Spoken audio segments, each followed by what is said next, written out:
Tell you something I just saw in the New York Times just 2 days ago. A major study has just come out that shows that the attendance of the arts are in decline across the country.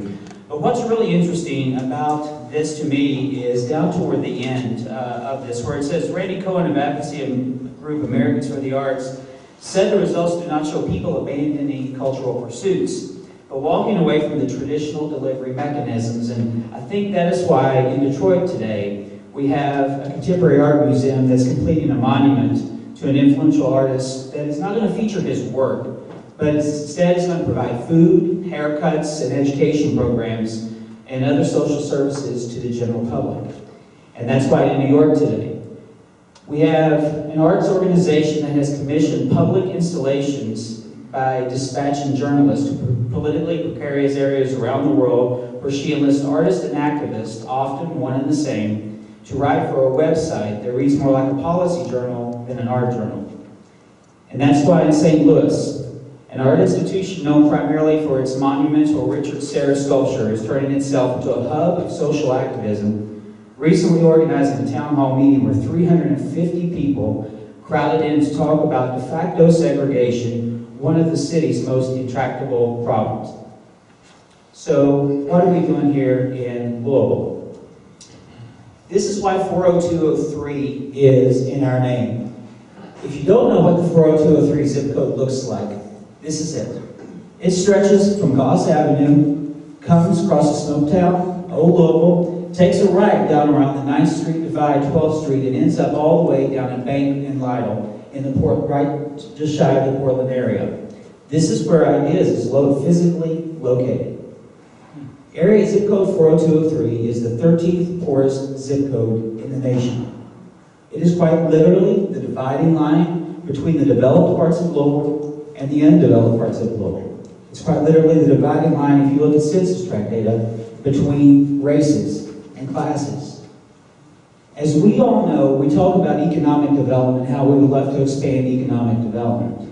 Until we address some of the safety issues, some of the public safety issues, and some of the systemic problems that are in this dividing line, real economic prosperity for our entire city is not going to be possible, or is going to be limited at the very best. So what we've heard today is this. Brandon began by talking today about how some artists are investigators that ask transformational questions. And Lara talked about the curatorial process and how the scientific process and the curatorial process, and indeed even the artist process, both lead to innovation. Isabel talked about how even some of the world's most largest and prestigious institutions are now learning new ways of becoming relevant and making contributions in the world. Christian talked about how art, history, and contemporary trends in urban green planning can indeed be combined into prototypes as a context for accelerating economic development, the marketing of the possible. Natalie showed us how creating opportunities for artists to engage with each other and with different communities creates new dialogues. And it's these new dialogues that build collaborative networks that never before existed, and those networks can be leveraged in new ways and productive ways that extend an artist's reach far beyond the geographic boundaries of a city. And John has just talked about how traditional developer-led models, those brick-and-mortar strategies that are so incredibly valuable and needed, only get us so far. That diversity and innovation and sustainability of the communities that inhabit those bricks and mortars are the real key. So how do we organize and focus all of this information and make it into knowledge that can drive sustainable economic development? Well, I think Belinda says it best. I.D.E.A.S 40203 stands for International Dialogue and Engagement Art Space.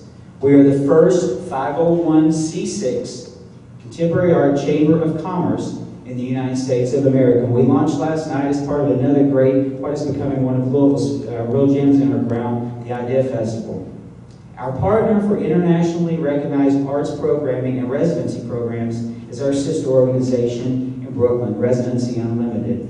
So quite literally last night, from that very humble spot in the 40203, we launched a major international organization that is a virtual rabbit hole, if you will, from Louisville into the commercial center of the New York art market. And if you're an artist, which I am, that is a very important thing, because as valuable as our collector system is, and as valuable as the buyer system is of contemporary art in Louisville, we just don't have the critical mass to support a large community of contemporary artists. If you are a contemporary artist and you are wanting to really make a livable wage, and you're wanting to be a part of a sustainable community of artists, you've got to probably be a part of the New York scene or the LA scene. But as we know, it's really expensive to live there. So in a very purposeful way, what we are trying to do, we're a river city. We're used to people and ideas flowing in and out of us all the time. So we're trying to create an organization that facilitates that same mode with the artist community. So, for instance, Juan Babycore was one of our first artists who came to work with us when we did one of our first residency programs. Juan was from Brooklyn. He's a Columbia-born artist, and he went back to Brooklyn talking about his experience in Louisville. We've been housing people in homes. The residencies and bringing them here have been supplied by microloans from interested individuals. We do not have a large budget. We have a group of people who wanted to see this happen, and that's how it's evolved. And Juan went back to Brooklyn talking about his experience here. The next person that came to us was Richard Haynes. Richard is one of the foremost fashion illustrators in the world. Madame Couture hired Richard to do her couture catalog. Prada hired Richard to do her couture catalog for her last year. And if you looked at the runways in Milan and Paris during Fashion Week, you would have seen Richard sitting right on the front row. So in the space over there, the networking aspect of this is already working. People are talking, there are existing relationships that had that space, had these residency programs not existed, would not be happening. Since we started programming last November, we've done 4 international shows now. Our shows follow a very simple formula: a 3-person show, non-traditional space. Those 3 people always include a Kentucky artist that we would like to see have exposure in the New York and the international scene, which they get from their exposure in our space over in the 402 or 3 because of our relationships with Residency Unlimited and others in the commercial centers. So a Kentucky artist, an international artist, who we always use as a video artist because the cost efficiency that is involved there. But again, because of Residency Unlimited is a network around the world, we're getting some video artists that have probably never been shown, many of them, in this area of the country. And then we set up Skype conversations with them so the local community can come in and actually talk with our artists. And we'll be having one coming out very soon with Marianne Tubbs, who's our video artist right now, who's also showing in the Maldives Pavilion at the Venice Biennale as we speak.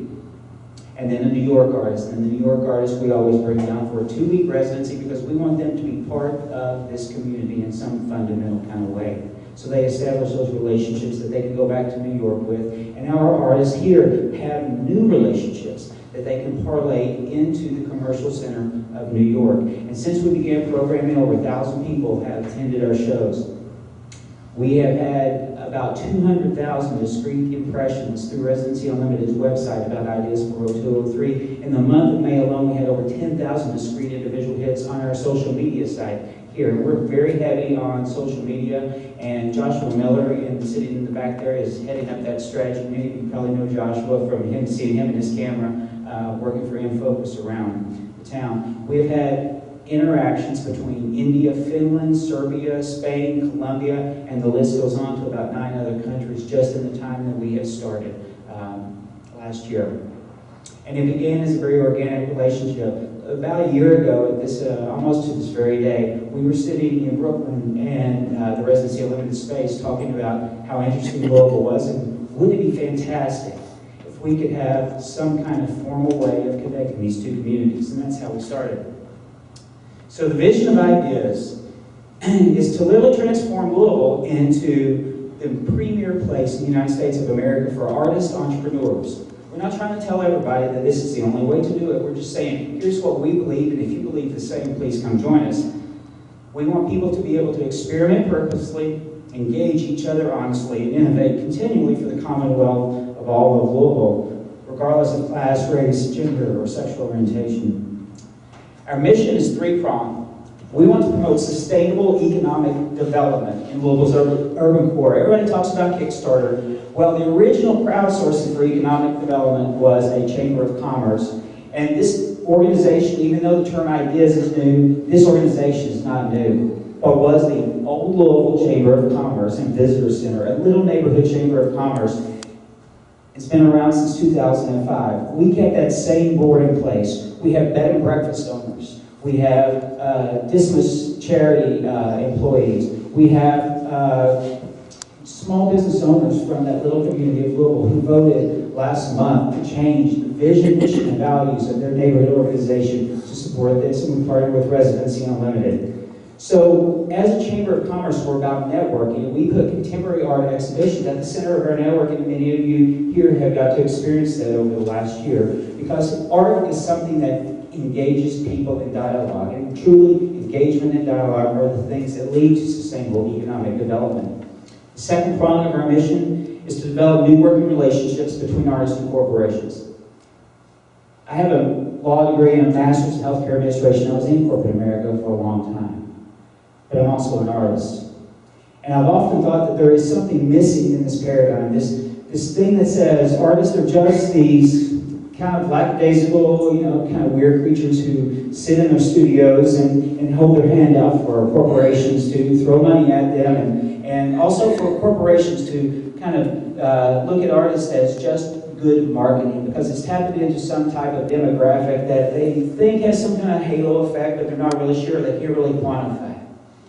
I believe we're missing a major opportunity here, and that's why this Chamber of Commerce concept is so important, because we are creating artist and corporate residency programs, where we are actually working with and talking to corporations right now to develop 2-week to 2-month residency programs, where we're going to find the right problem and the right project that corporation might have going on, identify through Residency Unlimited the right artist who's an artist plus environmental activist, an artist plus biologist, an artist plus finance guy, an artist plus healthcare executive, and bring them to Louisville and plug them into real projects designed to create jobs and diversify revenue and grow Louisville's corporate community.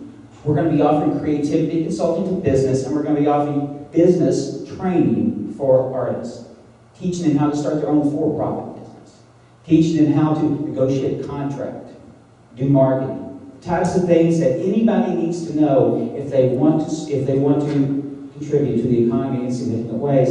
And the last thing that we are about is we want to accelerate quantifiable and sustainable economic and social prosperity. It's more than just development. This is about a way of living. Prosperity by building project-specific coalitions around prototype ideas. We want Louisville to be the laboratory for America for these new ways of looking at the relationship between artists and corporations, artists and their communities, and develop prototype projects here. I think Kulaput, I've heard him define them as urban acupuncture, and I think that's a great term, because that's what we want to do, because we in that 40203, we have some real problems.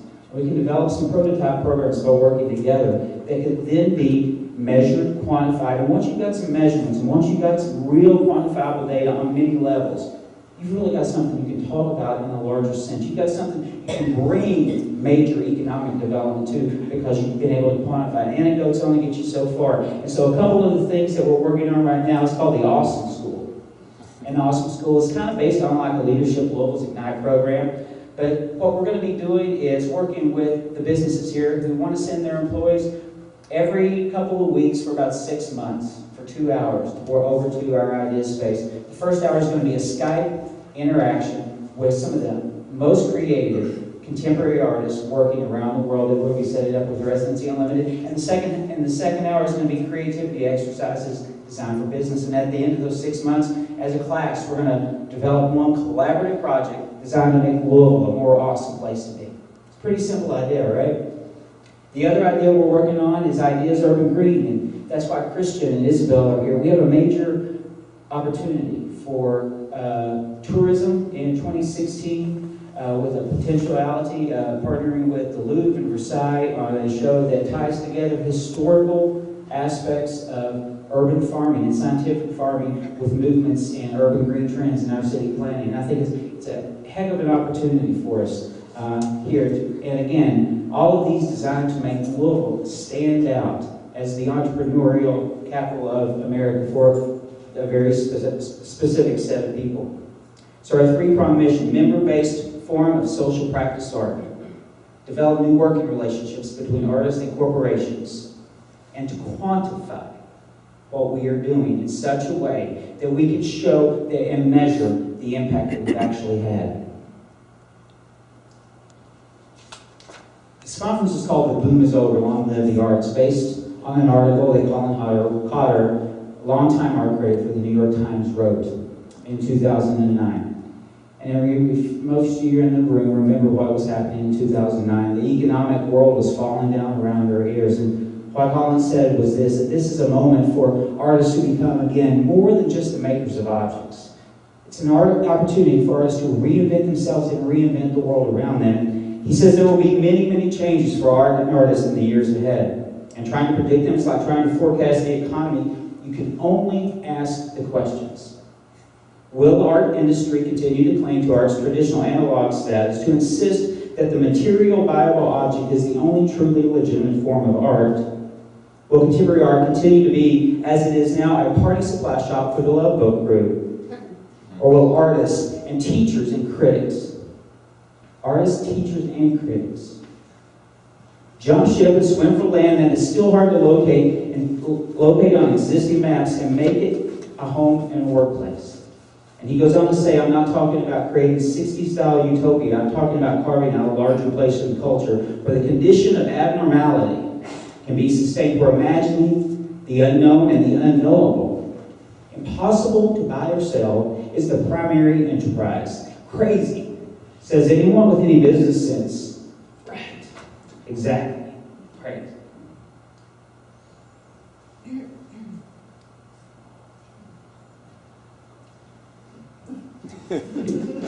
Here's the last question I want to ask you before the break for you to consider. If you could be part of a group of pioneers, as small as we are, who want to change how artists and corporations work together for the economic and social prosperity of our awesome American city, why would you not want to take the opportunity? We're going to take a short break, and then we'll be back with Colleen Keegan tomorrow.